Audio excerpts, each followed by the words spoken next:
Good evening, everyone, and welcome back to the Economics and Society Webinar Series 2026, a collaboration between European Students for Liberty and the Foundation for Economic Education, FEE. It's 2026, and we are still witnessing the age-old struggle between the efficiency of the free market and the inevitable friction of top-down intervention. Fortunately, our speaker tonight knows better. Howard Beatty holds an MBA from the University of Chicago and is a 35-year veteran of oil and gas industry. That means he spent 3 decades dealing with two of the most volatile things on Earth, highly pressurized fuel and government regulations. He's a passionate defender of traditional American values and a member of the FEE faculty network, who has dedicated his life to proving that free markets beat socialist alternatives every single time. Tonight, he's discussing the 4 pillars we desperately need to defend: private property, pricing ability, competition, and entrepreneurship. And with that, please welcome Howard Beatty.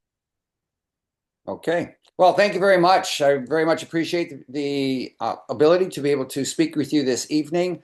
As you can see, I'm sponsored by the Foundation for Economic Education, and there's a number of speakers, including myself, with a number of topics that we can present to better enhance people's understanding of, in this case, the foundations of free enterprise, entrepreneurship, and profits will be our primary focus once we talk about the foundation. So let's get going. All right, so our agenda for this evening. I'll talk first about what are the foundations of free enterprise. There's 4 elements there. And then move into a definition of entrepreneur. What does it mean? And to talk a little bit about how is it done. I've got a very important slide on the business cash cycle, which I believe will help bring to life some of the concepts that I'm talking about here. Discuss who benefits from capitalism, and then a discussion on profits. Profits are the engine that allows capitalism to provide the benefits that it always does when it is allowed to flourish. Spend a few minutes talking about some famous entrepreneurs in history. If we have time, a little bit about your businesses, and then we will wrap up. Okay, so foundations of free enterprise. You heard briefly in the introduction what those 4 are. I will start first with private property. This, of course, underpins everything here. The notion here is that people can own their property, and we're not talking just about things like your house or your automobile or any other possessions, but we're specifically talking here about a business. When a person or a group of people get together and form a business, they're seeking to deliver a product to customers and do so in a way that provides value to those customers. We have to have the benefits of the hopefully good decisions there accrue to the people who in fact are providing the products to customers. They accrue to the people who have created this business that is providing those valuable products to customers that are meeting their needs. If there is an absence of the ownership of the business, that means that people who are risking their own money, and we're going to talk about why starting a business or even continuing a business is risky, but there has to be a return that accrues to the people who own the business, who are making hopefully good decisions, because if they do not receive the benefits of the decisions that they make, well, then of course they have no incentive to make good decisions. They have no incentive to try to find out what customers want, and we'll be talking about that in the coming slides. So it's absolutely critical for free enterprise, for a foundation for it to prosper and provide prosperity, is this notion of private property. If people do not own their business, if they do not get the benefit of making good decisions, and they do not suffer, frankly, the loss when they make poor decisions, well, then everything falls apart. And that's why it is the number 1 foundation for a free enterprise is private property. The second one is competition. As you'll see in some upcoming slides here, competition is what leads business, in fact, requires businesses to produce higher and higher quality or lower and lower at a lower, offered at a lower and lower price, or a combination of those in order to win the business of customers who have the option of choosing. If it's my business, they can buy from me, they could buy from somebody else, or they could in fact make it themselves, or they could do without. Those are the four options. Competition is in there because it requires me, if I'm going to be successful, I have to produce a product that is a higher quality or a lower price. I have to give a reason for people to buy the product from me, because if they don't, then they go elsewhere. So competition is number two. Number three is pricing ability.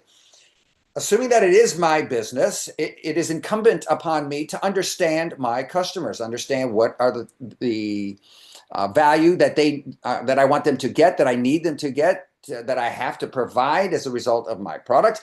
And I have to be able to set the price for that. In addition, I have the ability to determine, of course, what the product is. I determine what the quality is, how I'm going to meet my customer needs. And of course, I also have to be able to price it, because any customer is going to look at two primary things when they make a decision to buy. They're going to look at the product itself. What is the quality that's being delivered? What is the value that they are going to achieve? And then secondly, of course, what is the price? What are they going to give up in exchange for that valuable product? So I, as the business owner, have to be able to price that product according to what I deem is best for the success of my business. And that has to be something that I decide. Obviously, customers have the choice of whether they want to buy my product, whether they want to exchange at that price, but there cannot be government interference. There cannot be a government saying you can't price above this or you can't price below this, because that will interfere with supply and demand. It will interfere with my ability to provide what I'm looking for to meet my customer needs. To the extent the government does get involved in setting price, well, then we start to see a less and less value that is created by business, less and less prosperity that is created overall. And fourth is a spirit of entrepreneurship. This is the willingness of someone or a group of people to get together to form a business that is going to deliver, hopefully, value to customers. This is not a guarantee. And so therefore, to be able to sell a product, a person has to be willing to assume a risk. And we're going to talk about that in some upcoming slides. So there are your four foundations: private property, competition, pricing ability, spirit of entrepreneurship. We're now going to focus on entrepreneurs, as well as established businesses, how they sell their product, why they sell their product, what they need to do to be successful, and the role that profits play in that. But this is all underpinned by these four foundations right here. Okay, so definition of entrepreneur. I know we have at least one person here from France, so you know that this word comes from entreprendre, which means to undertake. I like this picture here. I think it's quite illustrative of this notion that an entrepreneur seeks to bridge people from what they have, from their needs that are being met, to what they don't have, or what they want to have, so that we can better meet additional needs. Because it's providing value is the only way a business can be successful. So this is done in two possible ways. The first I call discovering an opportunity. This is where there is a demand for something. There is an unmet need that people have, but there's no supply. Nobody is providing, nobody is meeting that need, at least not at a price that people are willing to pay. And so this typically involves existing technology, but this is where a good entrepreneur is perceptive and looking around and sees what are some needs that customers or that potential customers aren't getting met, and how can that need be met via providing some sort of a product. And that's what a good entrepreneur does, is they are looking for those kinds of unmet needs. Now, the second one is sort of the flip of that. This is where a entrepreneur creates an opportunity, and this is where there is a supply with an unknown demand, typically involving new technology.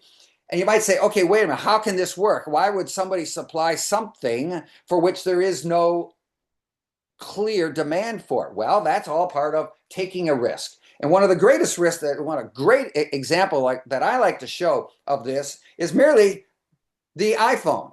And whether it's an Apple product or it's a non-Apple product, the smartphone. 17 years ago, when someone was first envisioning this notion of a smartphone, there really was nobody that was asking for a product that they can hold in their hand, they could easily put it in a pocket or maybe their purse. And this device has all kinds of things that are useful to people. First of all, this device will allow you to call literally anybody throughout the world without any wires, and be able to do so instantly upon request. Just typing in some numbers, and within seconds you are connected. Another thing that this particular product does is I want this product to be able to help me drive from one location to another one that's 300 kilometers away, and I want to be given multiple options. I need to know how long it's going to take, whether I'm going to have to pay any tolls, and so on. And yet there was nobody who was asking for that kind of a device. I also I would want this product to be able to allow me to do when I deliver this to high school students, I will say ace their advanced placement exam to get into university at the highest level possible. Nobody was asking for that kind of device, and yet there were companies out there that produced such a device. And so that is a supply with an unknown demand. Obviously, has the smartphone that people have now is quite a bit advanced relative to where it was 15 years ago. But the notion is the forerunner of that was created a long time ago, relatively long time ago, with no clear demand for it. And yet that was brought out. And again, that is an example of new technology. After this opportunity is either discovered or created, then, of course, the entrepreneur needs to identify an innovative product and an efficient production process that provides this customer value. Have to come up with a product that meets that customer needs, that provides the customer with the value that they are looking for, in exchange, of course, for what? For the amount of money, i.e. the price, that they need to pay to exchange for this product. And that's why there's two elements here. The first is identify the product that's going to meet this need. And then secondly, have a production process that's going to enable that product to be produced at a price that is attractive to people, so that those people will be willing to exchange their money for this product. And then finally, assume the risk of creating a business. So let me just stop here for a second. Why is it risky to create a business? What do you think? In the United States, there's 80% of new businesses don't make it to their 5th year. So it's very definitely a risk. Sorry, someone spoke up, or you can speak up or type into the chat. It's a significant investment of time and potentially of assets too. And people could use their time to do something else. They could, when they choose to start a business, they have a specific idea in mind, they could use their time to do something else. So exactly right. Certainly, if it's my business, I'm starting this business, and I have an idea, I see an opportunity, I'm going to invest my time. I'm going to invest my money, maybe more money than I have. And so I'll invest my family's money or some friends' money. And so yes, there's definitely going to be some investment that is made. So now, what makes that risky? What could go wrong? The potential output may not be useful. Like it can go either way. Exactly right. Or more generically, the customer simply, or there's not enough customers that are willing to give up their money in exchange for this product for whatever reason. Either it's a problem with the product, either they can meet the need elsewhere. Maybe it was a false need that I did not do a good job of really identifying what it is that customers were looking for, or it's simply priced too high. They have the need, but they're not willing to pay the price. So the risk of creating a business is there's very definitely investment involved, and there's no guarantee of a return on that investment. In fact, you could lose your entire investment because you don't meet a customer needs at a price that they are willing to pay. So exactly right. That's why an important part of an entrepreneur is to assume the risk of creating a business. And we're going to definitely be talking about that coming up here. Okay, this is a slide that I present almost every time that I give a presentation. I believe this might have actually been in the Capitalism Beats Socialism presentation that I did a month or so ago. But this is so important, I want to do it again because it will help you always be able to think about what is a business doing. So we'll cover it here. Every business produces a product. Could be a good, could be a service. A good is something that the customer will take with them, something very tangible. A service is something that the business does for the customer. It could be cutting their hair. It could be giving them some advice if they're a doctor. It could be a plumber that comes to your house and fixes some kind of a problem. So that is a service. Every business has to produce a product, either a good or a service.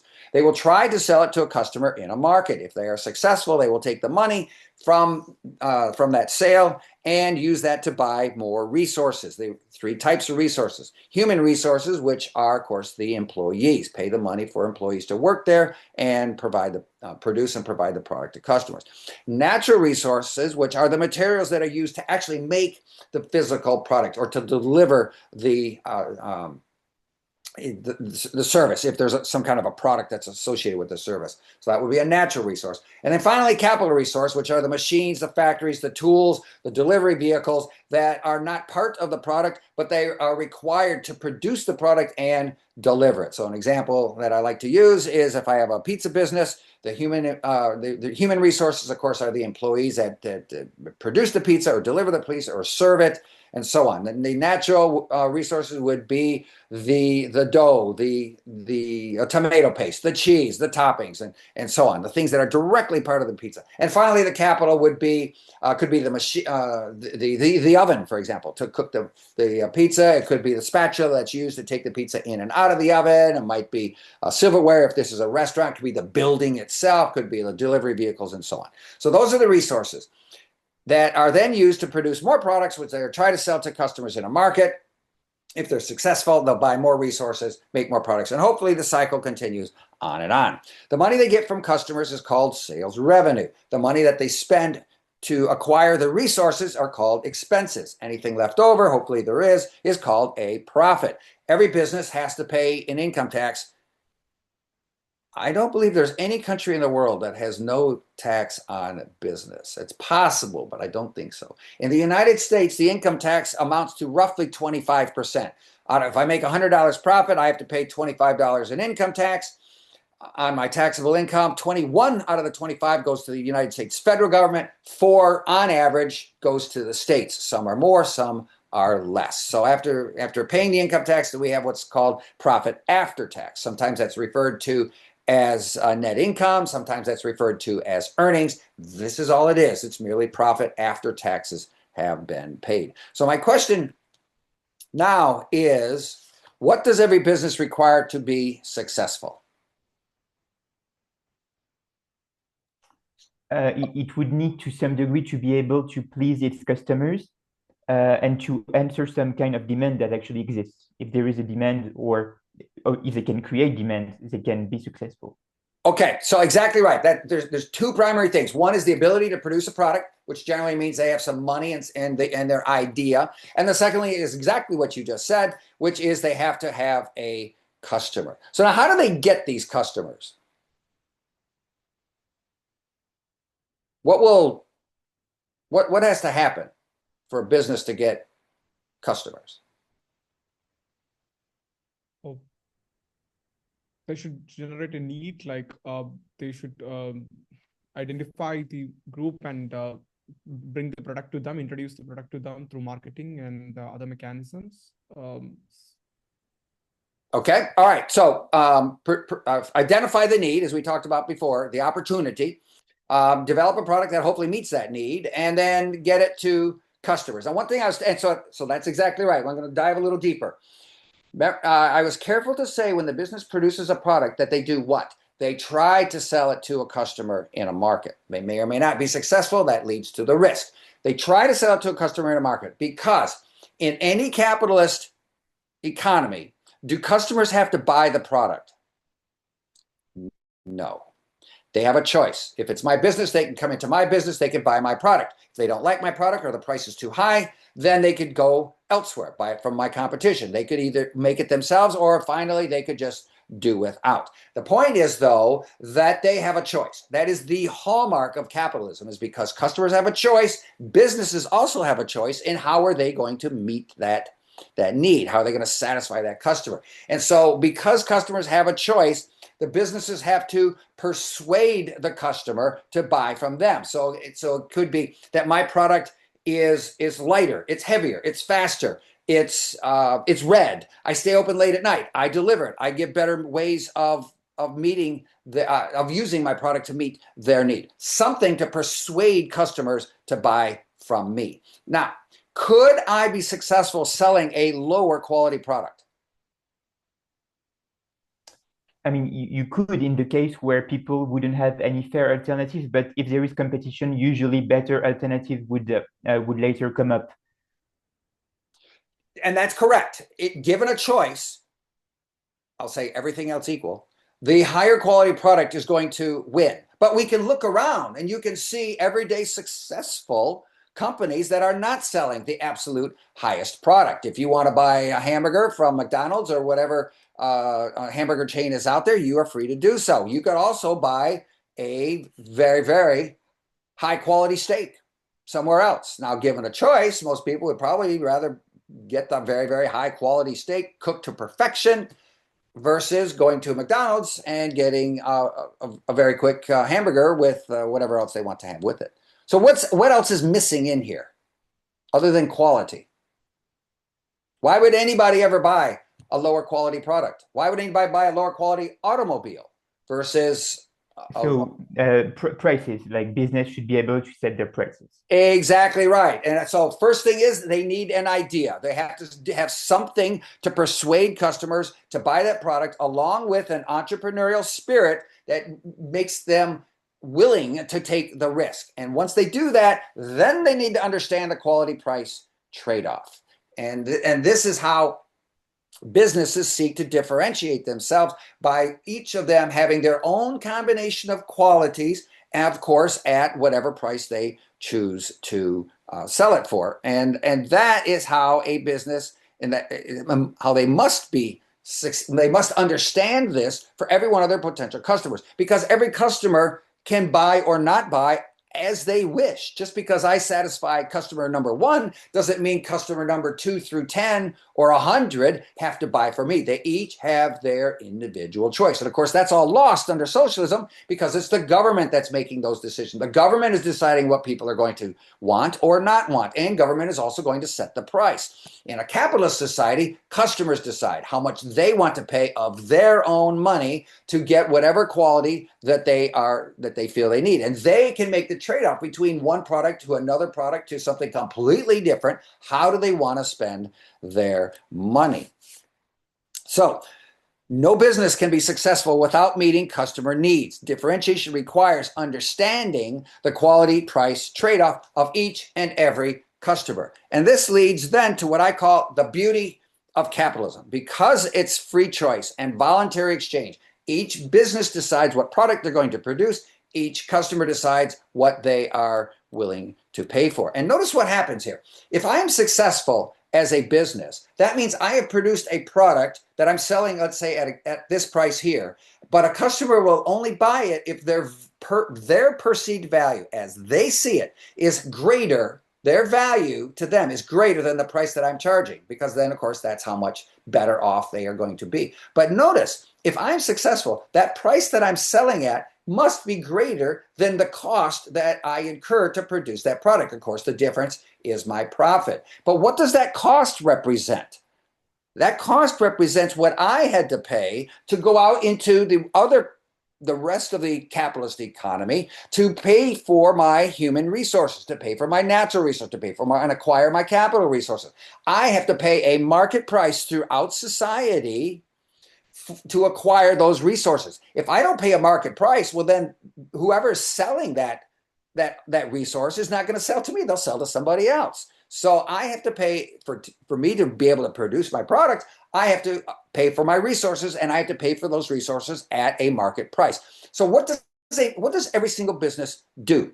They acquire resources at a market price. They produce a product that they sell at a higher price, and they are only successful because customers put an even higher value on that. So when businesses repeat this dozens, hundreds, thousands, millions of times, turning lower quality resources throughout society into high valued products, that is how an economy prospers. That is what leads people to be happy with what they are getting, because they are making the choice. They are getting the absolute best out of whatever it is that they are buying. So that's the beauty of capitalism. Now I want to flip this around a little bit, and I want to talk about the morality of capitalism. Because look at me as a business person. How can I be successful? How can I manage my business so that I have profits after tax so that I can do what I want to do with those profits to take care of the people that I'm responsible for, and also to expand my business, which we'll talk about more in an upcoming slide. But for me to be successful, I have to know enough about each of my customers to understand what is the quality that they require and what is the price they're willing to pay in order for me to be able to sell them the product. Because if I don't, well, they're not going to buy from me. If they don't buy from me, then I can't do the things that I want to do to support my family and myself, and so on and so on. So the morality of capitalism is that for me to be successful as a business person, I have to care about every single one of my customers. I have to know what every single one of my customers values and the price they're willing to pay. Not only that, I have to do so better than my competition, because if I don't, well, then my customers are going to go away. So the morality of capitalism is it requires me to care about my customers, every single one of them. Under socialism, it doesn't matter whether I sell or I don't sell. I'm going to get paid the same thing. Everybody's equal. The best salespeople are going to get the same as the worst salespeople, because that's what the socialists, their philosophy is based upon, is that everybody is equal. Now, of course, when I talked about last time, capitalism beats socialism, is that over time, because of the incentive problem and the knowledge problem and the calculation problem, there is less and less and less that is produced, and therefore there is less and less and less that government can distribute. And so that leads to the failure of a socialist economy, is because there's no incentive for a business person to want to meet the needs of their customers, because that's the only way I can be successful, is by meeting my customer needs. Very, very important concept. So I'm going to just stop here for a minute and just say, is there a question or two on that? Or otherwise I'll keep on going. I'll save some time at the end for questions as well. But this is absolutely the primary philosophy between the success of capitalism and the failure of socialism. And so I'll just stop here for a second and see if there's any questions. If not, we'll continue on.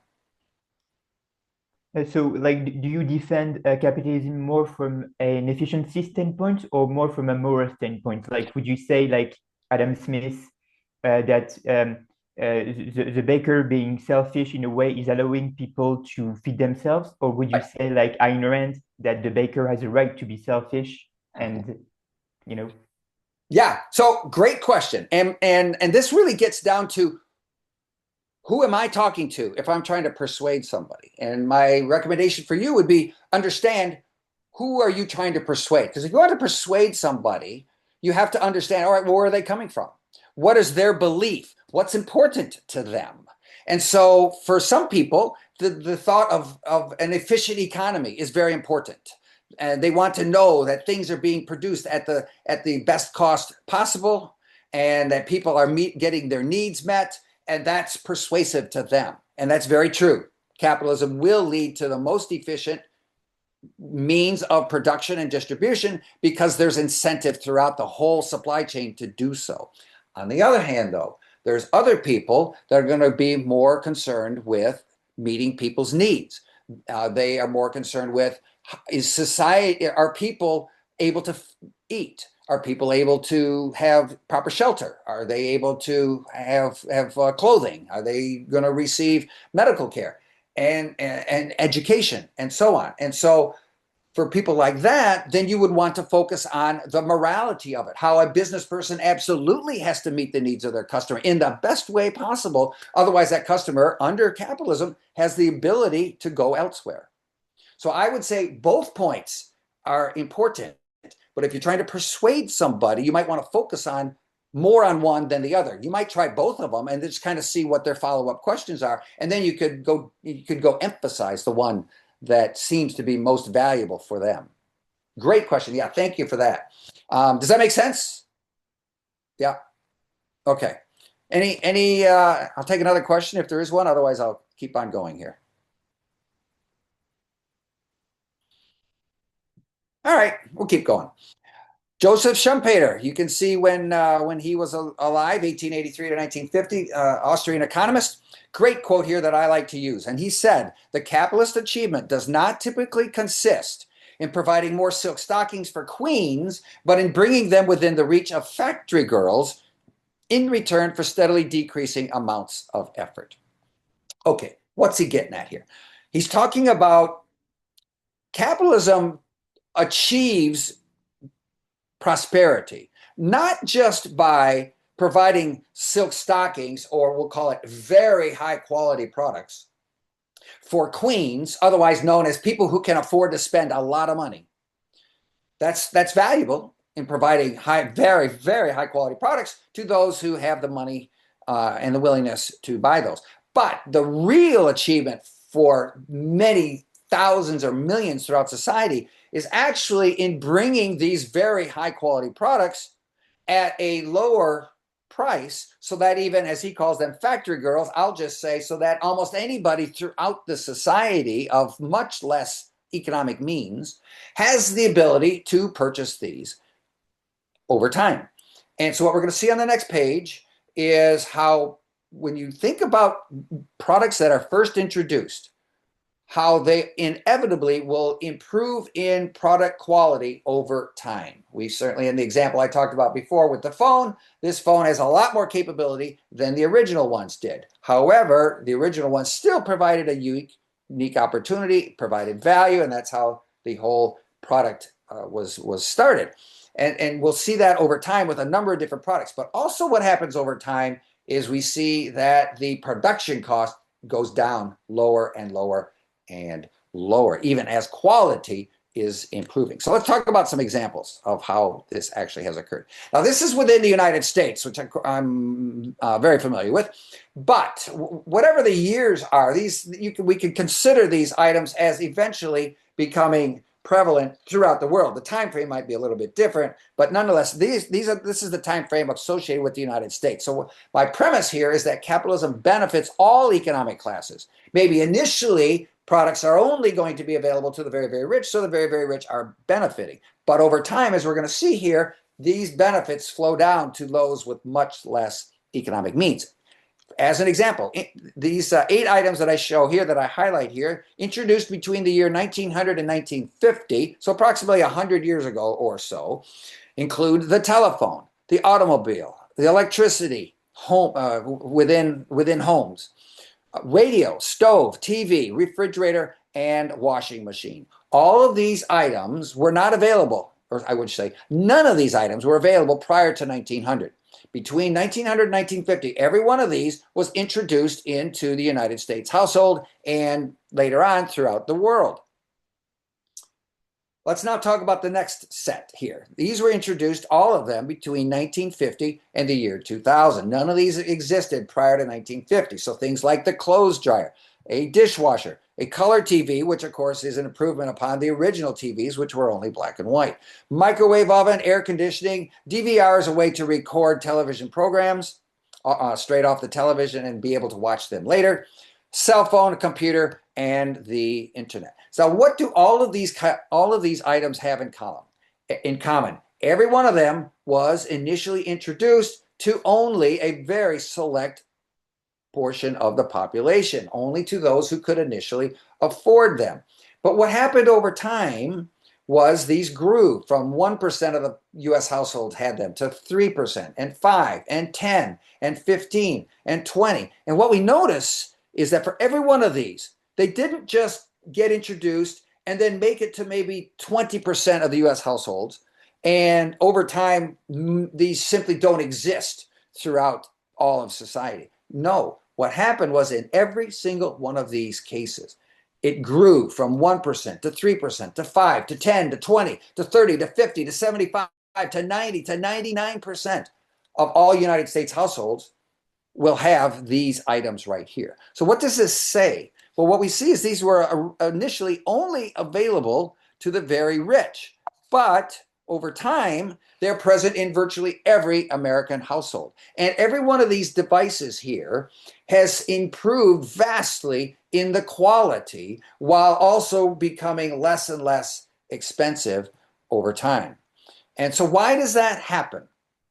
I'm going to talk about this in an upcoming slide, but the preview is what we talked about in the prior slide, that in the face of competition, every business is looking to try to improve their profitability. And they can do so by introducing a higher and higher quality product, or they can do so by producing and selling that product at a lower and lower price. And these are vivid examples of how capitalism, because of that, benefits all economic classes. Now, it takes time, of course. These innovations don't just occur spontaneously and very, very quickly. It does take time. However, they eventually do benefit all economic classes. So now I want to switch gears here and talk a little bit about profits. And my first question is, what are profits used for? So there's 5 potential uses for profits. The first one is to compensate owners for taking a risk. This is how people who have made an investment to sell a new to produce and distribute and sell a new product, this is how they get a return on all that investment. If they were not going to get a return, well, then there's no reason to take the risk that they could lose it. So there has to be an ability for them to make more money on top of whatever they invested. So first use of profits, compensate owners for taking a risk. The second use is bonus payments to employees. Now, I want to be very clear on this. These payments here are over and above the salary or the hourly wages. Those are already paid to the employees as part of the expenses of running the business. So once we paid all those expenses, we calculate our profit, we pay our income tax on profit. So now we have our profit after tax. This is what I'm talking about, what is being distributed. Some of this goes to the owners for taking a risk. Some of this is paid out to employees, especially the very good ones, because we want to keep the team together. We say, okay, we had a good year, we produced a lot of good product, customers were happy, we sold a lot. And so therefore, the owner decides, all right, we did make a good profit here. I'm going to distribute some of that profit to employees. And again, this is money over and above their salary or their wages. The third one is invest to grow business capacity. Any business, let's say it's my business. Suppose I was successful and I sold 1,000 units of whatever I'm selling in the last month. And I might say, wow, if I could produce more, I could sell more. And so therefore, I want to try to invest in ways that will allow me to produce maybe 1,100 or 1,200 or 2,000 and thereby grow my business. So growing business capacity is probably one of the largest uses for profits if you look across all of industry, but it varies a lot from one type of business to another. The fourth one here is investment in research and development in 2 ways. Research and development to identify and produce new products. So this is money that is spent by businesses to try to go out, maybe they interview customers or they think among themselves and try to determine new products, and then they show them to customers in some test cases and try to say, hey, are you interested in this? If we could produce that, would that be of interest to you? Would you be willing to pay a certain amount of money for that? Focus groups. And then, of course, if it looks like it'll be successful, then find a way to produce this new product, find a way to distribute this new product. The second use of research and development is in production methods. It is identifying ways to reduce the cost, to produce something more efficiently. So maybe you offer the same quality as your competition, but if you can figure out a way to sell it at a lower price, well, then you could likely gain market share, be able to sell more. So we look at this and we say, if the price I'm selling for is this and my cost is this, if I can reduce my cost, if I keep the price the same, of course, I'll make more money on each one that I sell. But another option would be if I can reduce my cost, I want to reduce my price. I make the same amount on each one that I sell, but because it's a lower price, I will sell more of them. That's a very typical business decision, and that's only enabled because production methods are identified, which allow the cost to go down. And the fifth one then is save for future investments or an economic downturn. It's basically in the future doing any of these other 4 items. So now we can ask the question, who benefits from higher business profits? Well, of course, owners benefit. If a business has higher profits, they can compensate themselves for taking a risk. Employees benefit to the extent that those profits are used as bonus payments. If the business decides to invest money to grow their capacity, well, of course, customers benefit because now there's more of them that can buy more of this great product. Suppliers benefit because obviously for me to produce more of my product, I have to go out into the capitalist economy and I have to buy more resources to be able to produce that product. So whoever's supplying those resources, of course, is happy to do so because that's more demand for their product. And then, of course, the community benefits. When a business is more prosperous, they're selling more, they're making more profits. Well, of course, they're going to be paying more taxes. And therefore, the government can decide how they want to spend that additional money. So the community would benefit. In the fourth one, where I'm investing in new research and development, I could produce either new products or I could do so at a lower cost because I've identified more efficient production methods. Who benefits from that? Of course, customers benefit. So I would summarize this by saying all stakeholders. Stakeholders are someone who has an interest in a particular action or decision. So that would be for a business, the owners, the employees, the customers, the suppliers, and the community. Those are the 5 primary stakeholders of any business, whatever the business is deciding to produce. So all stakers benefit, and I would therefore suggest that everyone benefits from a strong economy. By the way, I forgot to mention one thing. Throughout my discussion here, I am talking about a legal product sold in a legal way. If there's something illegal that's being done, that is a legal problem. That is not a capitalist problem. So I want to be very clear here. We're talking about a legal product sold in a legal way. All right, continuing. So what behaviors does the potential for profits encourage? Profits provide the incentive. There's that magic word again. Under capitalism, incentives are extremely important. Profits provide the incentive for the business to maximize sales revenue by doing what? By meeting customer needs. And there's other incentives there too, right? Customers have an incentive to spend their money wisely.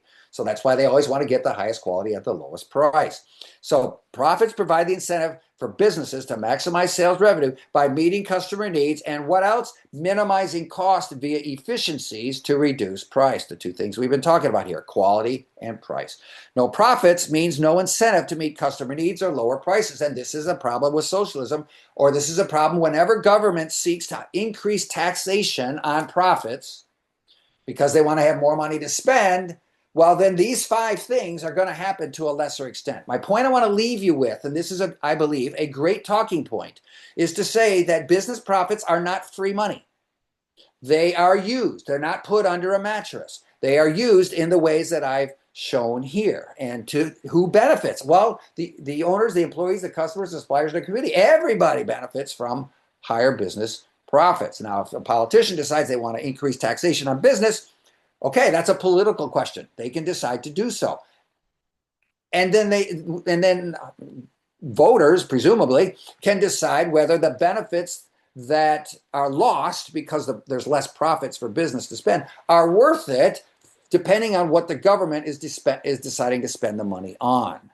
And I would suggest to you that it is a limited government that taxes to the very least amount, taxes only to the extent that is necessary to protect people, to protect life, to protect liberty, and to protect property. Governments that spend beyond that are going to have a reduction in the prosperity of their economy. Again, legal product sold in a legal way. Now, some politicians will say, well, wait a minute. All of these profits, they're just being used for the fat cat CEOs. They're millions of dollars are being paid to the CEO. Maybe the president's getting some too. But the lowly workers, they're not getting anything. So let's just do a little thought experiment here. What would happen if an owner kept all the profits for themselves? Let's suppose it's my business. And I decide I'm going to keep all the profits for me. I feel that I really took a big risk in this particular opportunity that I identified. And so therefore I'm keeping all the profits for myself. What would happen as a result of that? Certainly over the long run. Can you give me a couple of things that would happen as a result if I, as the owner of the business, kept all the profits for myself? What do you think? The customers will not have enough of the income in the market, like to buy things. Like the workers are also consumers, so they would not have any income to Also, like, we have to invest on things to expand. Otherwise, there will be newer products coming in the market with advanced or like better products would be appearing. So there should be different ways of engaging the profit in a dynamic way, so that the market, I mean, you are not losing the market. And that is exactly right. We can answer this question by saying, if all of the profits go to the first line on my potential profit uses, if all of they go to the owners for taking a risk, well, that means nothing is done in the other areas. So there's no bonus payments to employees. There's no investment to grow capacity, and there's no investment in research and development. So let's think about what happens then. This is the way a good economist will step through the series of events here. And this is what too many people fail to do when they're thinking through a potential policy or a potential action. But as a good economist, what you want to do is always be thinking about, okay, where are the incentives? What will happen as a result? So let's step through each of these. If the owner keeps all the profit if I keep all the profits for myself, that means I'm not going to give any bonus payments to my employees. However, who might be giving bonus payments to their employees? My competition. Yeah. And so what's going to happen if my employees they talk, right? There's this thing called an internet, so people can find out what other businesses are doing. Yeah. And if an employee says, hey, I did a great job for this company, yeah, they paid me some money, but you know what? I think I'm really worth a lot more. They go over to my competition. The competition says, sure, come on in. Yeah, this is a great product. Come on in, and yes, I'm willing to pay you more. I'm going to give you a bonus at the end of the year if we do well. So who am I going to lose? I'm going to lose my best employees first, and eventually I'm going to lose all of them because they're going to go to my competition. Let's do the third item here. Invest to grow business capacity. Well, I can't invest to grow business capacity, but who will? My competition. You see why competition is so important? That's why it's one of the foundations. My competition is going to grow their business capacity, and they're going to get better deals from suppliers because they're going to be buying greater quantity. And so they're going to grow their business capacity. I am not. So therefore, my business is going to be doing worse in the future. And then finally, who's going to be investing in new products? Who's going to be investing in ways to produce existing and new products at lower and lower prices? Lower and lower costs leading to lower and lower prices. My competition. And so what's going to happen to me over time? I'm going to lose my employees. I'm going to lose my customers. I'm not going to get the best deals from my suppliers. I am going out of business. And that's why you don't see this here. You don't see this in reality where owners keep all the profits for themselves, because the competition, again, over time, not instantaneously, but over time, if that kind of a decision continues to be made, the competition is going to cause that business to go out of business. So therefore, it is a terrible long-term strategy, and that's why it doesn't happen. So I want to leave you with this concept here that profits are not free money. That if to the extent that a government decides to take more and more and more, and of course under a socialist economy, the government takes all the profits, right? They decide what's going to be done with everything. So in a capitalist economy, a proper business owner will take the right kind of risk. They, yes, keep some for themselves. They have to be compensated, but they need to think about how much should these profits be spent on bonus payments to employees, how much should be spent on growing capacity, how much should be spent on new products, on reducing costs. This is all what a proper business does, is thinking about these things. And this is why businesses have to, this is why competition is important. This is why private property is important, because they have to be able to make those decisions for themselves. And primary in those decisions is what price they're going to charge. After they decide the product, they have to be able to determine the price. And of course, spirit of entrepreneurship, the fourth foundation, is what convinces a business owner to go ahead and take the risk, that they can make good decisions like this and be successful over time.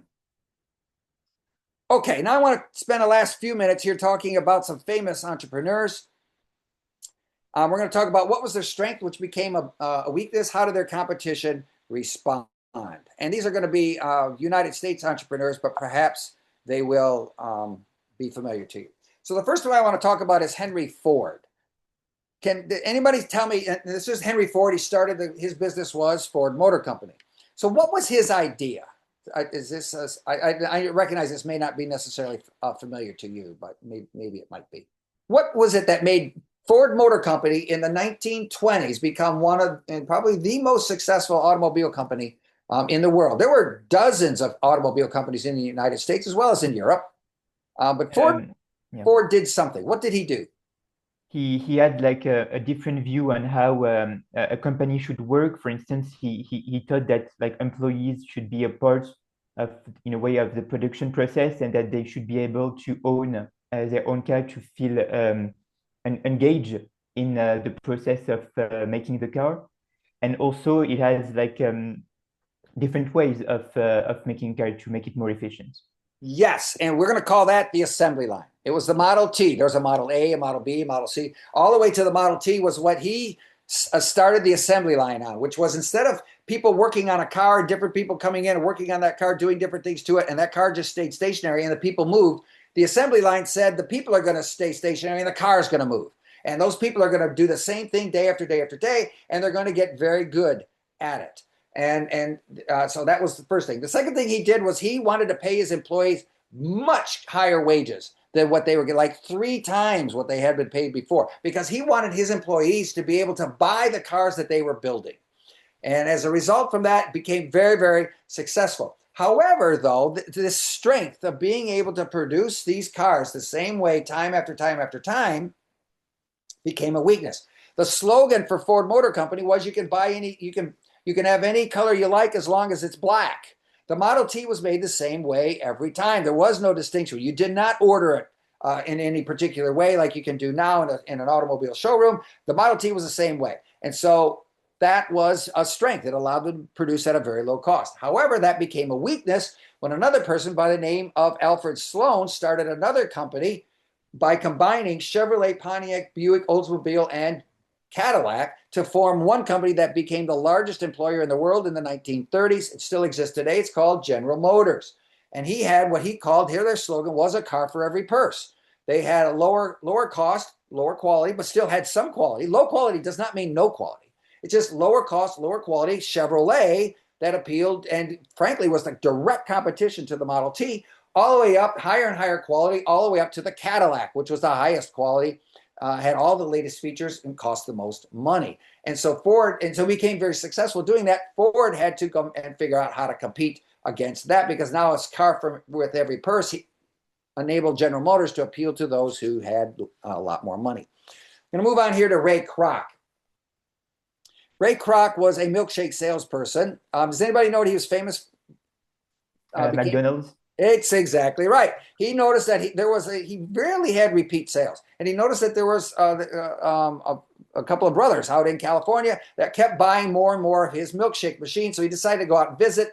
He found out that they of course was the McDonald brothers. They had 3 stands, were selling hamburgers, French fries, and milkshakes, and they were very, very successful. They were exactly alike, and so he said, his idea was, I want to expand this thousands of times, and he became successful doing that. Consistent product, sold worldwide. The problem, though, their strength was they could produce the same product the same way every time, lower cost, very efficient. You go to McDonald's, you get it very quickly. Another company recognized that, wait a minute, if you go to McDonald's and you want a hamburger without the mustard, that was very difficult to get. It was going to take a long time. So Burger King came along and said, have it your way. And so they made it much easier for a customer to come in, get a Whopper without the pickles, for example, and then they could get it very quickly as a result. McDonald's had to change their plan so that they could compete with that speed and also offer variety. Steve Jobs is my third entrepreneur. What was he famous for in the 1980s? I think we know a lot about him in the 2000s, but in the 1980s, does anybody know what he was famous for? I think he was the first before Microsoft to come up with the idea of graphical user interface. That was part of it. His company was to produce the Apple computer.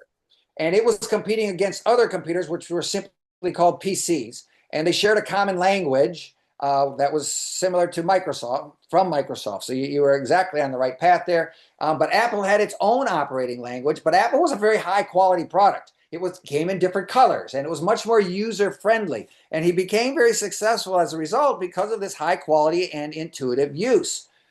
However, he ended up getting fired because the third generation was taking so long because he wanted to add so many more new features to it that the board said, hey, when are you going to be done? And when are you going to, how much do you think you're going to have to sell this for? And when they realized that he was going to be such a high price, there wasn't going to be enough demand for it, they fired him. Apple came on some hard times and they eventually brought him back. And that's when the Steve Jobs genius was resurrected once again, where he created what I call the iEverything. Personal music for phones, tablets, the computer, the iTunes, the iPod, the iPad, the iPhone, and so on and so on. So this is, in this case, once again, what we see through here is a business weakness that was exploited by competition and turned around and forced that original business to have to do better. Okay, we're going to skip this in the interest of time here. And I want to wrap up now. We talked about the foundations of free enterprise, private property, competition, pricing ability, spirit of entrepreneurship, gave a number of examples over the last 45 minutes on why those are important. And it results in in this particular slide right here that I like to use because it summarizes things. Profit incentives leads to entrepreneurial creativity. Because of the incentive, the potential to make a profit, it leads for people to be willing to take a risk to identify opportunities. And down at the bottom, you see the ability to produce new and unique ideas. That entrepreneurial creativity then leads to entrepreneurial innovation, which is the implementation of those creative ideas, getting those into a product, which then does what? Provides customer value, which then leads to more profit incentives, which leads to creativity, innovation, and on and on and on. That's why we see quality going up, pricing, cost, and then pricing going down. So appreciate it if we could just take 1 minute now, scan this code, complete the feedback form, and I can stay on for a few minutes afterwards and respond to any questions. But appreciate